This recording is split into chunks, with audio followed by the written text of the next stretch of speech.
Loi 3. Dissimulez vos intentions. Principe. Maintenez votre entourage dans l'incertitude et le flou en ne révélant jamais le but qui se cache derrière vos actions. S'ils n'ont aucune idée de ce que vous prévoyez, ils ne pourront pas préparer de défense.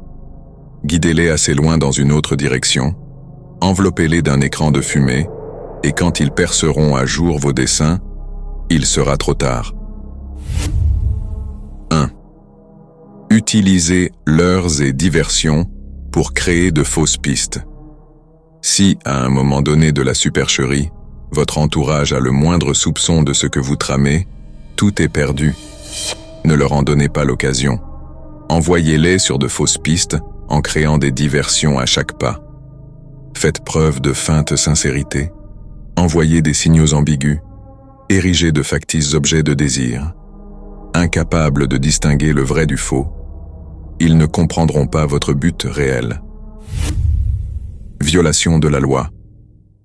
Ninon de L'Enclos, la plus célèbre courtisane française du XVIIe siècle, avait patiemment écouté pendant plusieurs semaines le marquis de Sévigné lui dépeindre ses émois à la poursuite d'une jeune comtesse, belle mais inaccessible.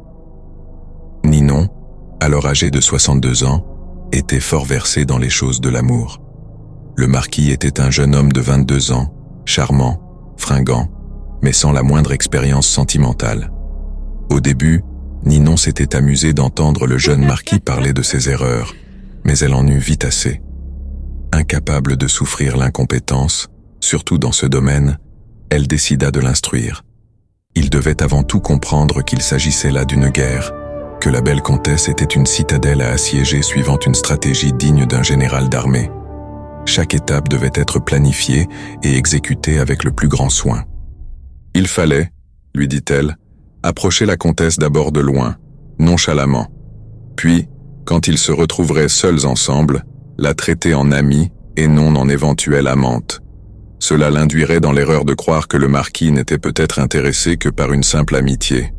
Une fois semée la confusion dans l'esprit de la comtesse, il serait temps de la rendre jalouse.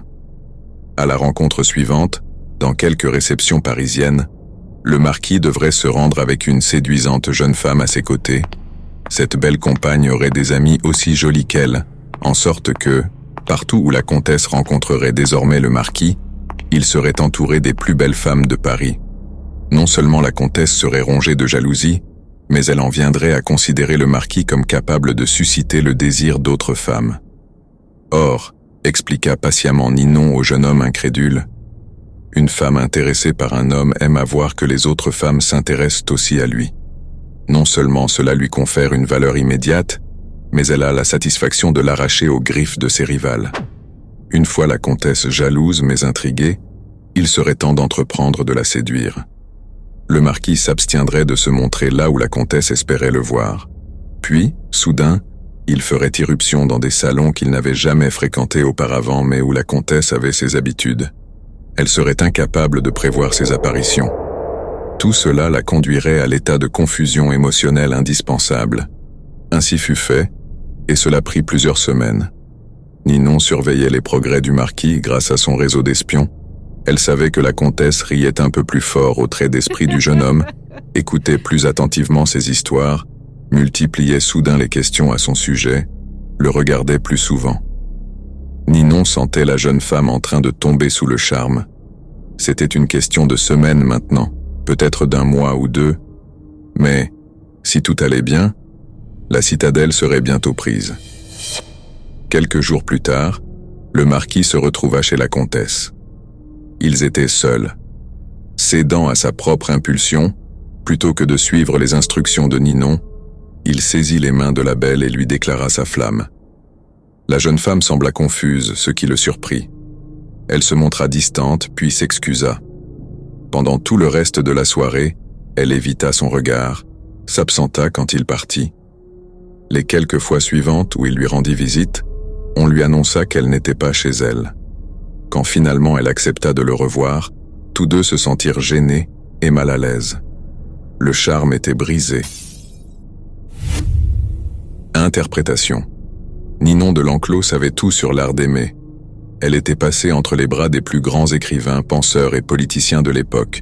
La Rochefoucauld, Molière, Richelieu même avaient été ses amants. La séduction était pour elle un jeu à pratiquer avec talent. Avec l'âge, sa réputation grandit et les plus importantes familles de France lui envoyaient leurs fils pour qu'elles les instruisent des choses de l'amour. Les hommes et les femmes sont très différents. Ninon le savait. Pourtant, quand il s'agit de séduction, le même phénomène se produit au plus profond d'eux-mêmes. Ils sentent qu'ils sont en train de succomber, mais ils cèdent à la sensation délicieuse d'être dirigés. Car c'est un plaisir de se laisser aller, de permettre à l'autre de vous emmener dans cet étrange pays. Tout se joue dans la suggestion. Vous ne pouvez expliciter vos intentions ni les dévoiler directement. Il vous faut au contraire lancer des fausses pistes. Pour désirer s'abandonner à votre bon vouloir, vos proies doivent être troublées de la manière appropriée. Vous devez crypter vos signaux, paraître attiré par un autre, l'appât, puis insinuer que vous êtes intéressé par votre cible, puis feindre l'indifférence, etc. Un tel comportement sème non seulement la confusion, mais accroît l'excitation.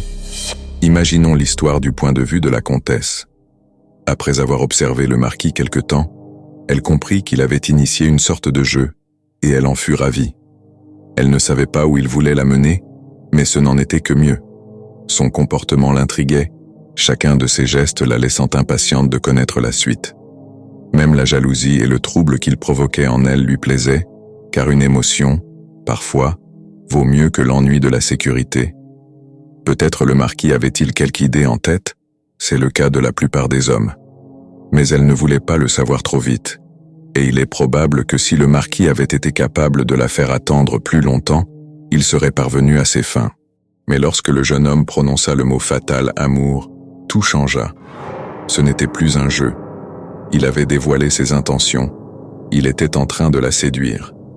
Cela donnait un éclairage nouveau à ce qui avait précédé. Tout ce qui lui avait paru charmant devenait à ses yeux des intrigues ignobles. La comtesse, embarrassée, en avait soudain perdu le goût. Une porte se ferma. Elle ne se rouvrit jamais. Ne point passer pour homme d'artifice.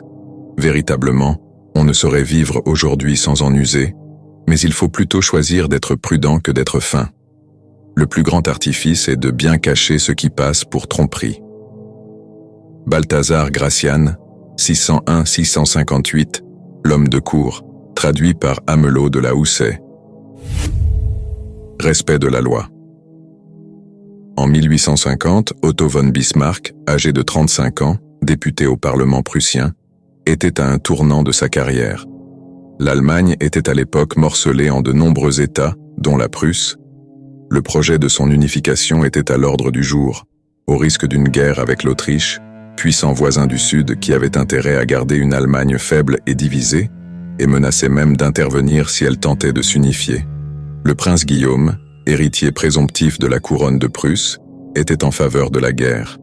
Le Parlement, rallié à cette cause, était prêt à voter la mobilisation.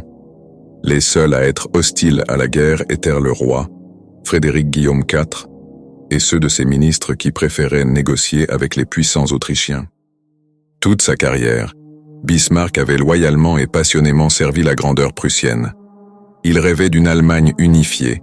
Il souhaitait déclarer la guerre à l'Autriche et vaincre ce pays qui avait si longtemps empêché l'unité allemande. En tant que soldat, il considérait la guerre comme un devoir glorieux et devait déclarer quelques années plus tard « Ce ne sont pas par des discours et des votes que les grandes questions de notre temps seront résolues, mais par le fer et par le sang. » Patriote convaincu et militariste à tous crins, Bismarck fit néanmoins, au plus fort de la fièvre guerrière, un discours au Parlement qui stupéfia ses auditeurs. « Malheur à l'homme d'État, dit-il, qui fait la guerre sans une raison qui restera valable une fois la guerre finie. » Après le conflit, ces questions seront envisagées différemment. Aurez-vous alors le courage de vous tourner vers le paysan pleurant sur les ruines de sa ferme, vers l'invalide, vers le père qui aura perdu ses enfants? Non seulement Bismarck plaidait contre la folie de la guerre, mais il faisait l'éloge de l'Autriche dont il défendait les positions. C'était une volte-face retentissante. Les conséquences furent immédiates. Si Bismarck était contre la guerre, qu'est-ce que cela signifiait? Les députés étaient perplexes, plusieurs changèrent de camp. Finalement, le roi et ses ministres l'emportèrent, et le conflit fut évité. Quelques semaines plus tard, le roi, par reconnaissance à Bismarck d'avoir prôné la paix, le fit ministre de la Prusse. Quelques années plus tard, celui-ci deviendrait Premier ministre.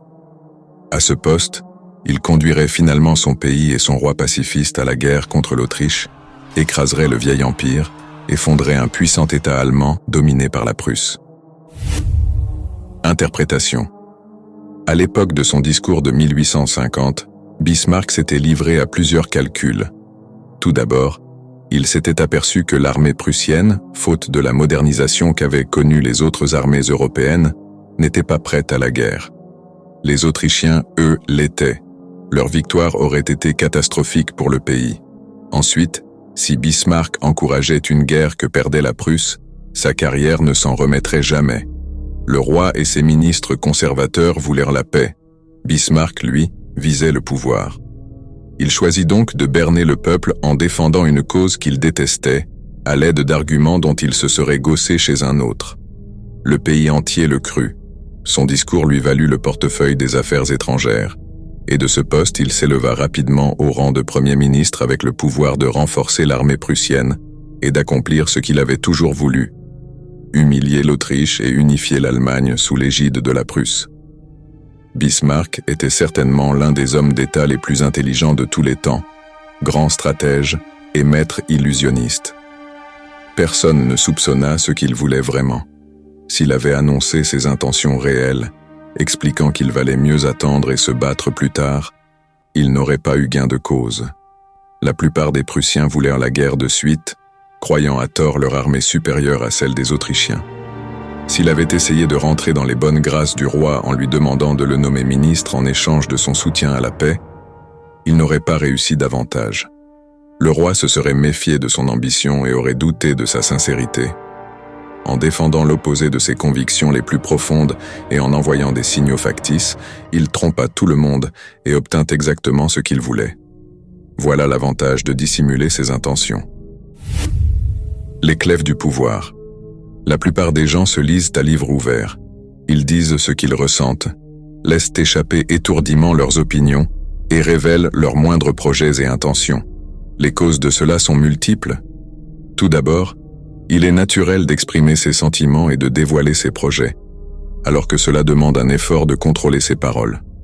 Ensuite, beaucoup pensent qu'honnêteté et franchise leur feront gagner le cœur de leur entourage. Quelle illusion! La franchise est une lame émoussée qui fait saigner plus qu'elle ne coupe. Elle risque même d'offenser. Il est prudent de mesurer ses paroles, de ne dire aux gens que ce qu'ils veulent entendre et non la vérité brute, parfois hideuse. Surtout, en s'exprimant ouvertement, on se rend tellement prévisible et familier qu'il est presque impossible de se faire respecter et surtout craindre. Or, le pouvoir fuit ceux qui sont incapables d'inspirer de tels sentiments. Si vous recherchez le pouvoir, laissez l'honnêteté de côté. Passez maître dans l'art de la dissimulation et vous aurez toujours le dessus. Appuyez-vous pour cela sur la nature humaine. La première impulsion conduit toujours à croire les apparences, car il serait impossible de vivre en doutant constamment de la réalité de ce que l'on perçoit. Faites simplement miroiter tel objet que vous prétendez convoiter, tel but que vous semblez vouloir atteindre, et tout le monde s'y trompera. Une fois leur attention concentrée sur l'appât, les gens ne remarqueront pas que votre intention est tout autre. Par les artifices de la séduction, en jouant tour à tour l'intérêt et l'indifférence, non seulement vous les lancerez sur une fausse piste, mais vous enflammerez leur désir de vous posséder. Une tactique souvent efficace pour lancer des leurres consiste à feindre de défendre une idée ou une cause, à l'opposé de vos véritables sentiments, tel Bismarck dans son discours de 1850. La plupart des gens penseront que vous avez changé d'avis, tant il est inhabituel que l'on joue avec ses propres opinions et valeurs. La même remarque s'applique à n'importe quel objet factice de désir. Faites semblant de convoiter une chose pour laquelle vous n'avez en fait aucun intérêt, et vos ennemis dupés feront toutes sortes d'erreurs dans leurs calculs. En 1711, durant la guerre de succession d'Espagne, le duc de Marlborough, à la tête de l'armée anglaise, voulait détruire un fort français qui défendait une voie importante de pénétration en France. Pourtant, il savait que, s'il le détruisait, les Français comprendraient ses intentions, emprunter cette voie. Au lieu de cela, il captura simplement le fort et y installa quelques troupes, donnant l'impression qu'il le voulait pour un motif qui lui était propre. Les Français attaquèrent le fort comme si le duc avait une raison de le garder, et le duc les laissa l'enlever et le détruire. Le fort détruit, la route était ouverte, et Marlborough put aisément pénétrer en France. Utilisez ce stratagème de la manière suivante. Au lieu de vous taire, au risque de paraître secret et de rendre les gens soupçonneux, parlez librement de vos désirs et de vos buts, mais pas les vrais. Vous ferez ainsi d'une pierre 3 coups. Sous des dehors amicaux, ouverts et confiants, vous cacherez vos intentions réelles et lancerez vos rivaux à la poursuite d'un leurre. Un autre puissant subterfuge est la fausse sincérité. Les gens confondent facilement sincérité et honnêteté. Rappelez-vous, leur instinct leur dicte de se fier aux apparences, et comme ils accordent de l'importance à l'honnêteté et qu'ils veulent en trouver à ceux qui les entourent, ils douteront rarement de vous et ne verront pas vos actes. Faites semblant de croire à ce que vous dites, cela donnera à vos paroles un grand poids. C'est ainsi que Iago trompa Othello. Étant donné la profondeur feinte de ses émotions, l'apparente sincérité de ses inquiétudes à propos de l'infidélité supposée de Dédémone, comment Othello pouvait-il se méfier de lui? C'est ainsi que procédait le grand escroc Yellow Kid Wyle. Il semblait si confiant dans les objets factices qu'il faisait miroiter, fausses actions, cheval de course prétendu gagnant, que leur réalité semblait indubitable. Seulement, il ne faut pas exagérer, bien sûr. La sincérité est à double tranchant. Trop passionné, vous éveilleriez les soupçons. Restez mesuré et crédible, ou votre ruse sera éventée. Pour faire de votre fausse sincérité une arme efficace, affichez votre foi en l'honnêteté et la droiture comme valeur sociale de premier plan. Faites-le aussi ouvertement que possible, en révélant quelques pensées qui vous viennent du fond du cœur. Attention, anodines ou de portée générale bien sûr. Le ministre de Napoléon Talleyrand était un maître en la matière. Il semblait mettre ses interlocuteurs dans la confidence en leur révélant un secret quelconque. Cette confiance feinte, l'appât, suscitait en eux une confiance véritable.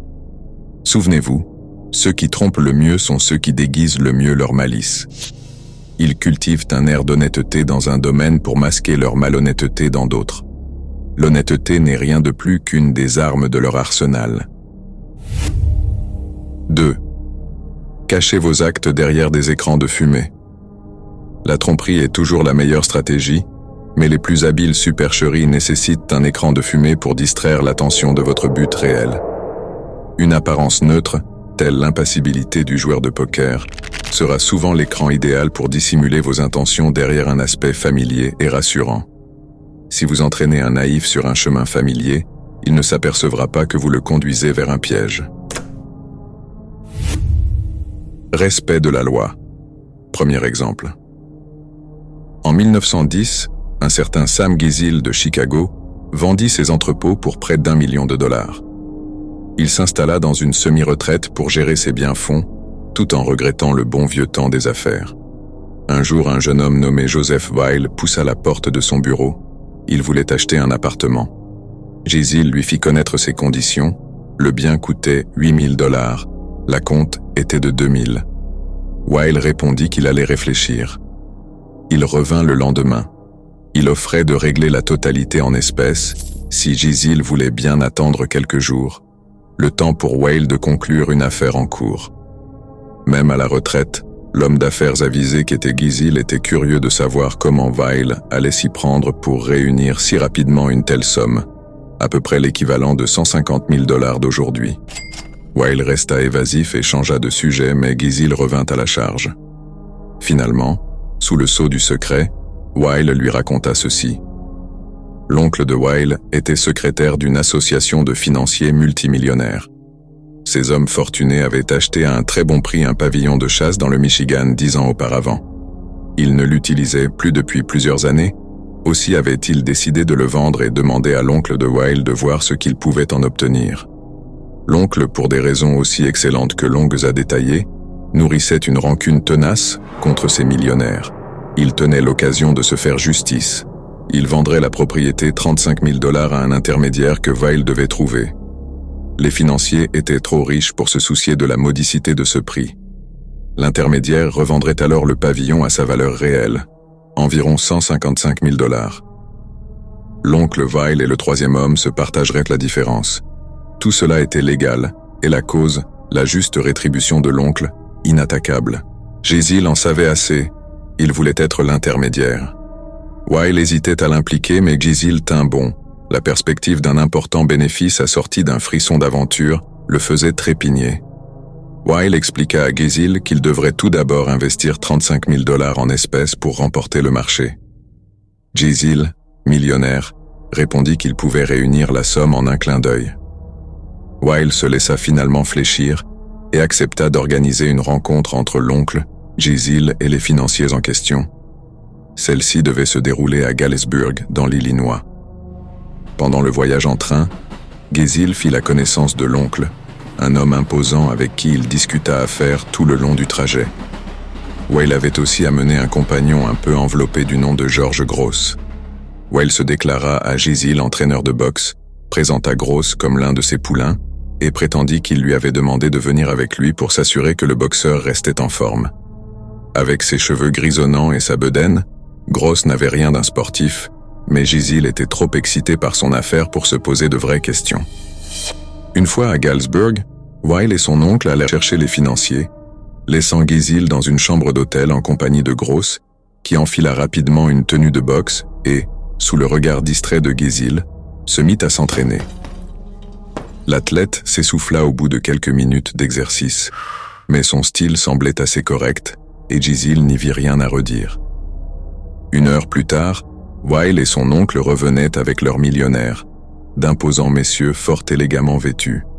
La rencontre se déroula comme prévu, et les financiers acceptèrent de vendre le pavillon à Gisil, qui avait déjà viré les 35 000 $ sur un compte d'une banque locale. Une fois cette petite affaire réglée, les magnates s'installèrent confortablement dans les fauteuils et commencèrent à échanger des plaisanteries à propos de haute finance, citant J.P. Morgan comme s'il était de leurs amis. Soudain, l'un d'eux avisa le boxeur dans un coin de la pièce. Weil expliqua ce qu'il faisait là. L'homme d'affaires déclara que lui aussi connaissait un boxeur, qu'il nomma. Weil éclata de rire et s'exclama que son homme pouvait facilement le battre. La conversation dégénéra en dispute. Dans le feu de la colère, Weil mit au défi les financiers de parier une forte somme. Ceux-ci acceptèrent sur le champ et partirent en claquant la porte pour aller préparer leur favori au combat, qui aurait lieu dès le lendemain. À peine avait-il quitté la pièce que l'oncle devant Gisil accabla Weil de reproches. Il n'avait pas assez de liquide pour assurer la mise. Dès que leurs adversaires s'en rendraient compte, l'oncle serait licencié. Weil s'excusa de l'avoir mis dans une situation aussi difficile. Cependant, il avait une idée. Il connaissait bien l'autre boxeur et, moyennant un petit pot de vin, il pourrait truquer le match. Mais où trouver l'argent pour le pari ? Fulmina l'oncle. Faute de pouvoir avancer la mise, ils étaient fichus. Finalement, Gisil n'y tint plus. Peu désireux de mettre en péril son affaire en faisant la sourde oreille, il offrit ses 35 000 $. Même s'il perdait, il renouvellerait la provision. Le bénéfice sur la vente du pavillon serait malgré tout assez confortable. L'oncle et le neveu le remercièrent. Avec l'apport de Gisil et leurs propres ressources, ils réunissaient assez pour le pari. Ce soir-là, tandis que Gisil regardait les deux boxeurs conclure le marché dans la chambre d'hôtel, son esprit s'emballa à l'idée du coup double qu'il allait faire s'il gagnait le gros lot en plus de la vente du pavillon. Le combat eut lieu le lendemain dans un gymnase. Weil se chargea d'emporter l'argent de la mise qui fut placé en sécurité dans un coffre-fort. Tout se passa d'abord comme convenu. Les millionnaires faisaient grise mine devant les mauvaises performances de leurs favoris. Gisil rêvait à l'argent facile qu'il était sur le point de gagner, quand soudain, le champion des financiers envoya un direct à Gross, qui tomba KO. Vomissant du sang, puis après quelques soubresauts, s'immobilisa, inerte. Un des hommes d'affaires, docteur en médecine, vérifia son pouls. L'homme était mort. Les millionnaires paniquèrent. Il fallait lever le camp avant l'arrivée de la police, sinon ils seraient tous accusés de l'avoir tué. Terrifié, Gisil détala sans demander son reste et retourna à Chicago, laissant derrière lui les 35 000 $ qu'il était trop content d'oublier. Ce n'était pas cher payé pour échapper à la condamnation pour meurtre. Il ne chercha jamais à revoir Weil ni ses comparses. Gisile partit, Gross se releva indemne. Son hémorragie spectaculaire provenait d'une vessie pleine de sang de poulet et d'eau chaude dissimulée dans sa joue. Toute l'affaire avait été montée par Weil, mieux connu sous le nom de Yellow Kid, un des escrocs les plus créatifs de l'histoire. Weil partagea les 35 000 $ de Gisile avec les soi-disant financiers et boxeurs, tous ses comparses, une coquette somme pour quelques jours de travail. Interprétation.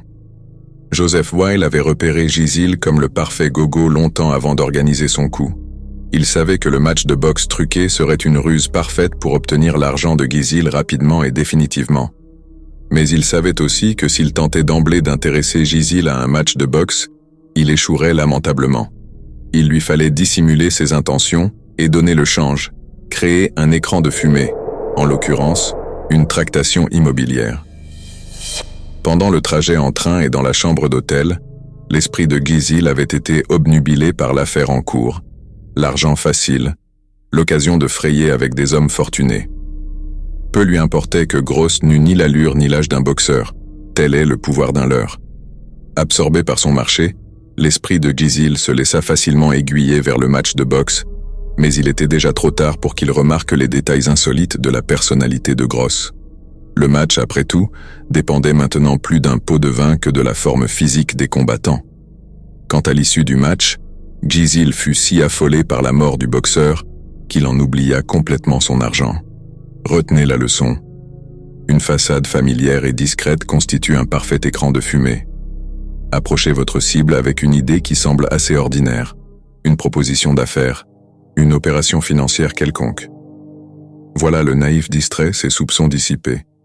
C'est alors que vous allez gentiment le guider ailleurs, vers la pente glissante qui le fera irrémédiablement tomber dans votre piège. Jéhu rassembla ensuite tout le peuple et lui dit « Akab a servi le Baal chichement, Jéhu le servira généreusement. Maintenant, convoquez près de moi tous les prophètes du Baal, tous ceux qui le servent, tous ses prêtres, que personne ne manque, car je veux faire un grand sacrifice au Baal.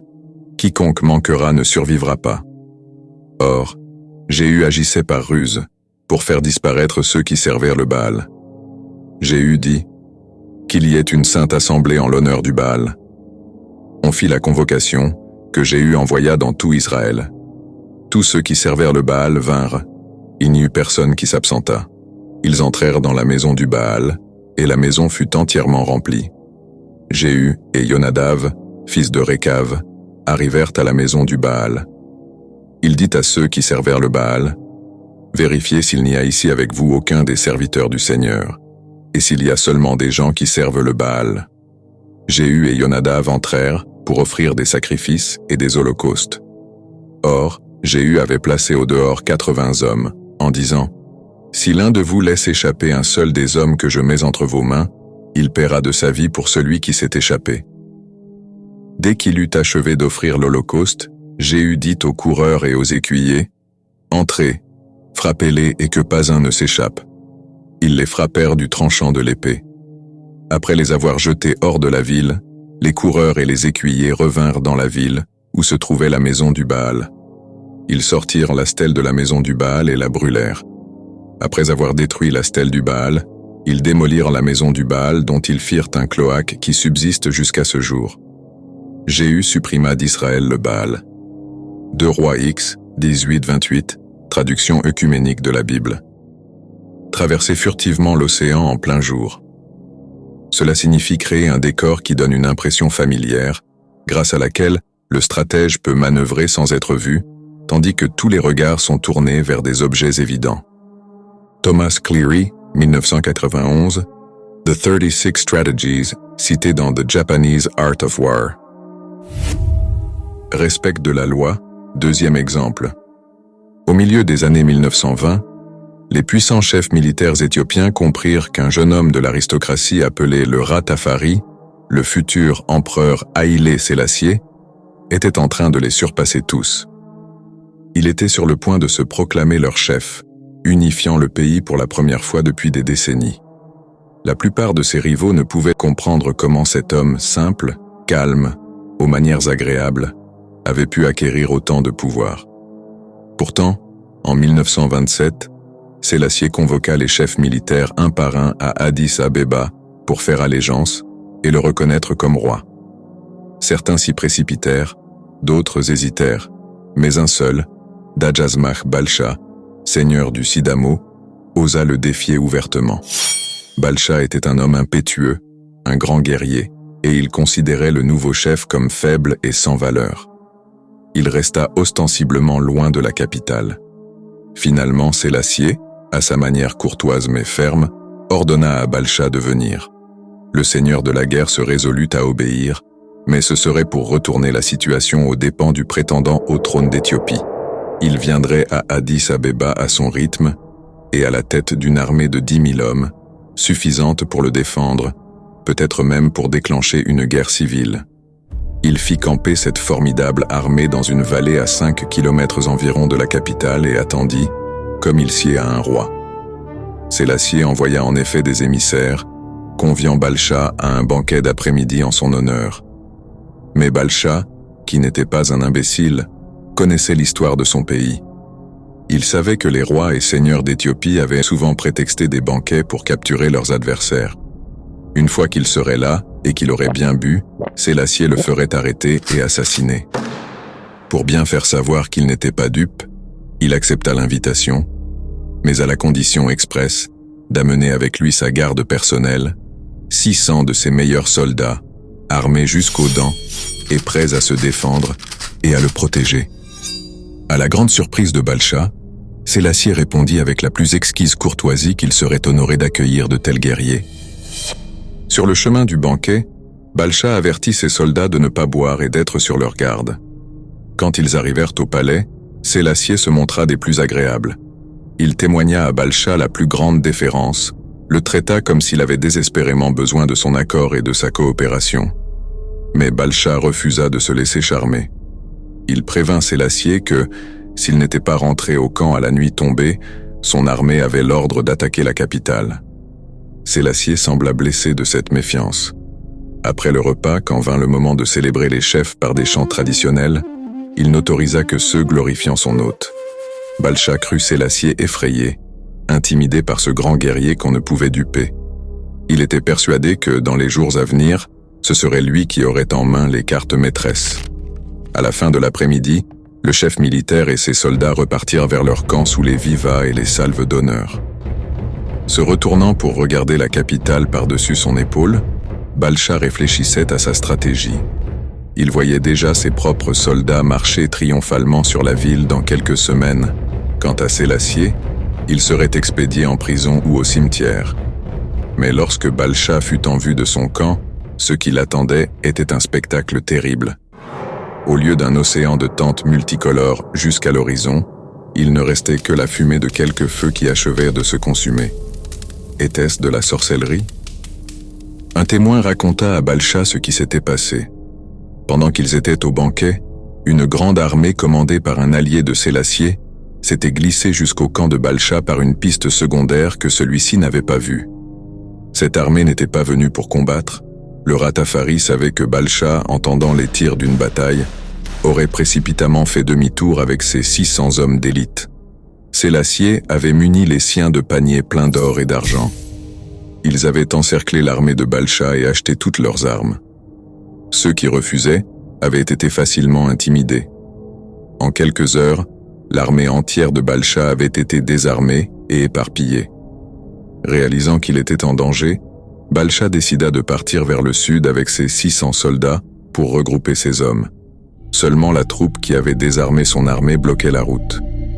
L'autre issue consistait à marcher sur la capitale, mais Sélassié avait aligné une grande armée pour la défendre. Tel un joueur d'échecs, il avait prévu les mouvements de Balcha et l'avait neutralisé. Pour la première fois de sa vie, Balcha capitula. Humilié et contrit, il se retira dans un monastère. Interprétation. De tout le long règne de Sélassié, personne ne put jamais le percer à jour. Les Éthiopiens aiment les chefs féroces. Pourtant Sélassié, en apparence courtois et pacifique, régna plus longtemps qu'aucun d'eux. Jamais irrité ni impatient, il trompait ses victimes par d'aimables sourires, les séduisait par son charme et sa courtoisie, puis passait à l'attaque. Dans le cas de Balcha, Sélassié se joua de la méfiance de son adversaire, de ses soupçons. Le banquet était en effet un piège, mais pas celui qu'il attendait. La façon qu'eut Sélassié d'apaiser les craintes de Balcha, le laissant amener sa garde personnelle, lui donnant la place d'honneur de sorte qu'il se sente maître de la situation, était un écran de fumée cachant ce qui se passait réellement à 5 kilomètres de là. Souvenez-vous, les paranoïaques et les méfiants sont souvent les plus faciles à duper. Gagnez leur confiance dans un domaine, et vous aurez là un écran de fumée qui les aveugle et les empêche de regarder ailleurs. Vous les prendrez alors par surprise et porterez le coup dévastateur. Un comportement aimable ou apparemment honnête, tout ce qui amène l'adversaire à croire à sa propre supériorité, voilà de parfaits éléments de diversion. Correctement utilisé, l'écran de fumée est une arme de grand pouvoir. Il a permis au doux Sélassié d'annihiler son ennemi sans coup férir. Ne sous-estimez pas le Ratafari. Il se faufile comme une souris mais il a les mâchoires d'un lion. Tels furent les derniers mots de Balcha du Sidamo avant de se faire moine. Les clés du pouvoir. Si vous croyez que les imposteurs sont des personnages hauts en couleur qui échafaudent de spectaculaires mensonges, vous vous fourvoyez. Les plus doués gardent un profil bas pour ne pas attirer l'attention sur eux. Ils savent que les propos et comportements extravagants éveillent les soupçons. Au lieu de cela, ils tissent autour de leur cible un cocon familier, banal, inoffensif. Dans l'exemple de Yellow Kid et Sam Gizil, il s'agissait d'une simple transaction immobilière. Dans le cas éthiopien, c'était la trompeuse obséquiosité de Sélassié, exactement ce que Balcha attendait d'un chef militaire plus faible que lui. Une fois que vous avez ainsi détourné l'attention de votre naïf, il ne remarque pas la supercherie qui se trame dans son dos. C'est la conséquence d'une vérité élémentaire. On ne peut se focaliser que sur une chose à la fois. Il est trop difficile d'imaginer que l'interlocuteur terne et inoffensif avec lequel on traite est en train de manigancer autre chose. Plus la fumée de votre écran est grise et uniforme, plus elle dissimule efficacement vos desseins. Nous avons évoqué plus haut les appâts et les leurres par lesquels vous distrayez activement les gens. Dans le cas de l'écran de fumée, vous endormez vos victimes en les entraînant dans votre toile. C'est tellement hypnotique que c'est souvent le meilleur moyen de cacher vos intentions. La forme la plus simple de l'écran de fumée est l'expression du visage. À l'abri d'une apparence morne et impassible, on peut imaginer toutes sortes de manigances sans en manifester quoi que ce soit. C'est une arme que les plus puissants personnages de l'histoire ont appris à fourbir. Personne, dit-on, ne pouvait déchiffrer la moindre expression sur le visage de Franklin Roosevelt. Le baron James Rothschild pratiqua tout au long de sa vie l'art de masquer ses pensées derrière des sourires fades et une apparence ordinaire.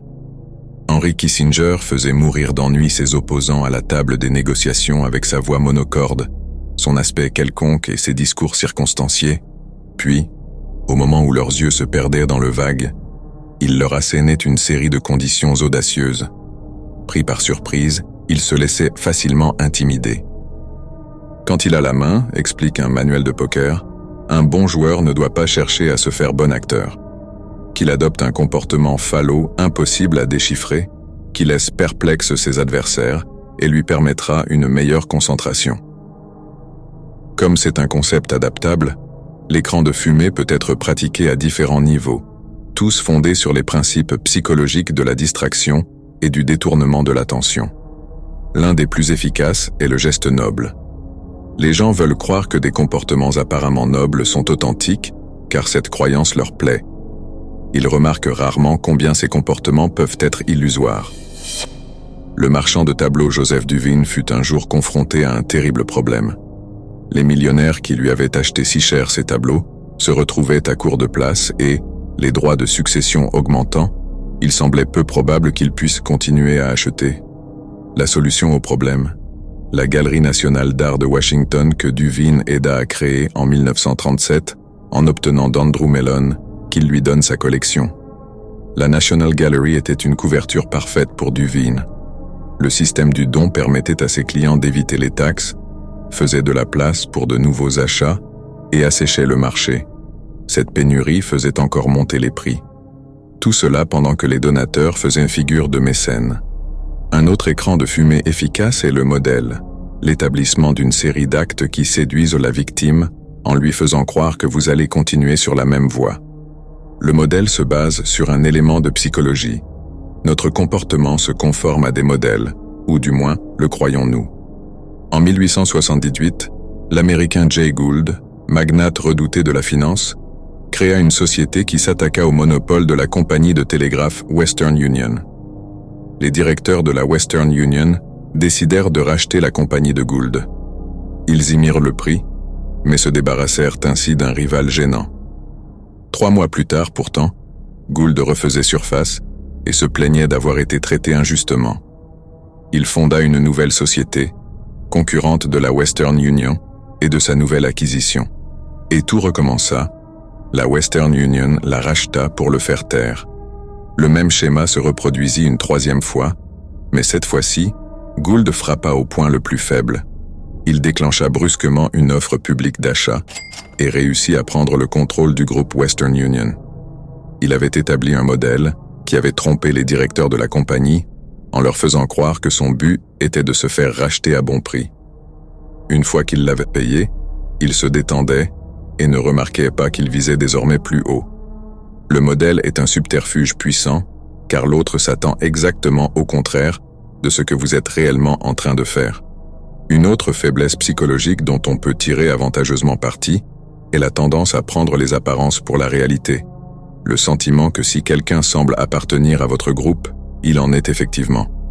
Cette habitude fait de la fusion une couverture très efficace. L'astuce est simple, fondez-vous simplement dans votre entourage. Mieux vous vous intégrerez, moins on vous soupçonnera. Pendant la guerre froide des années 1950 et 1960, c'est maintenant un fait notoire, de nombreux fonctionnaires britanniques renseignaient les soviétiques. Ils le firent pendant des années sans se faire repérer parce que c'étaient de braves types, qu'ils avaient fréquenté les écoles qu'il fallait et qu'ils s'intégraient parfaitement dans le réseau des anciens élèves. La fusion est un parfait écran de fumée pour l'espionnage. Plus vous vous fondez dans l'ensemble, mieux vous pouvez cacher vos intentions. Souvenez-vous, il faut de la patience et de l'humilité pour ternir ces brillantes couleurs, pour revêtir le masque du personnage falot. Ne vous laissez pas rebuter, c'est souvent votre absence de relief qui conduira les gens à vous et qui fera de vous une personne de pouvoir. Image. La toison du mouton. Le mouton ne chasse pas, le mouton ne trompe pas, le mouton est bête et docile à souhait. Avec une toison sur le dos, le renard pénètre aisément dans le poulailler. Autorité. Avez-vous jamais vu un général habile, rempli du dessein de surprendre une place, annoncer à l'ennemi par tous ses mouvements sur qui l'orage allait tomber? En amour comme en guerre, demande-t-on jamais au vainqueur s'il doit ses succès à la force ou à l'adresse? Il a vaincu, il reçoit la couronne, ses vœux sont comblés. Il est heureux, suivez son exemple, et vous éprouverez le même fort. Dérobez votre marche, ne découvrez l'étendue de vos desseins que quand on ne pourra plus s'opposer à leur succès, que le combat soit rendu et la victoire assurée avant que vous ayez déclaré la guerre. En un mot, imitez ces peuples guerriers dont on apprend les desseins et les entreprises que par les ravages qu'ils ont laissés. Ninon de L'Enclos, 1623-1706, lettre de Ninon de L'Enclos au marquis de Sévigné. A contrario, aucun écran de fumée, aucun leurre, aucune fausse sincérité ou autre procédé de diversion ne pourra cacher vos intentions si vous avez déjà une réputation établie de malhonnêteté. Avec l'âge et le succès, il vous deviendra de plus en plus difficile de masquer votre ruse. Tout le monde sait que vous pratiquez la supercherie. En persistant à jouer les naïfs, vous courez le risque d'apparaître comme le plus parfait hypocrite, ce qui va considérablement limiter votre marge de manœuvre. Alors il vaut mieux avouer, apparaître comme un honnête voyou, ou mieux, un voyou repentant. Non seulement vous serez admiré pour votre franchise, mais bizarrement, ô miracle, vous pourrez continuer vos agissements. Lorsque P.T. Barnum, le roi des charlatans du XIXe siècle, commença à se faire vieux, il apprit à assumer sa réputation de grand arnaqueur. Un jour, il organisa une chasse aux bisons dans le New Jersey, avec des Indiens et quelques bisons importés. Il annonça l'événement comme authentique, mais cette chasse se révéla si complètement fabriquée que la foule, au lieu de se mettre en colère et d'exiger le remboursement des billets, s'en amusa beaucoup. Les gens savaient que Barnum avait plus d'un tour dans son sac. C'était le secret de son succès, et il l'aimait pour cela. Barnum tira la leçon de cette histoire et cessa dès lors de cacher ses procédés, révélant même ses supercheries dans une autobiographie. Comme le dit le proverbe latin, Mundus vult decipi, ergo decipiatur. Le monde veut être dupe, qu'il le soit. Finalement, bien qu'il soit plus sage de détourner l'attention de vos objectifs en présentant une apparence familière et quelconque, il peut arriver qu'un comportement ostentatoire soit la bonne tactique de diversion. Les grands charlatans des XVIIe et XVIIIe siècles en Europe utilisaient l'humour et le divertissement pour duper leur public. Ébloui par un grand spectacle, celui-ci oubliait l'objectif visé. Le maître sortait en ville dans un carrosse noir tiré par des chevaux noirs. Des clowns, acrobates et autres amuseurs publics l'escortaient, attirant les badauds qui gobaient son boniment.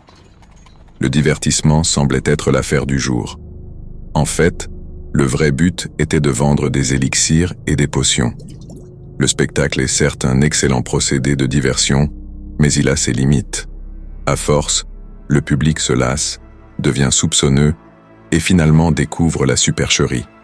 Les charlatans de jadis devaient rapidement lever le camp avant que ne se répande le bruit que leurs potions étaient inefficaces et leur divertissement une tromperie.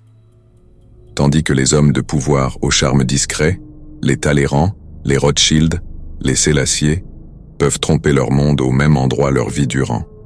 Ils ne sont jamais percés à jour et on les soupçonne rarement. L'écran de fumée avec flonflon et paillettes ne doit être utilisé qu'avec précaution et à bon escient.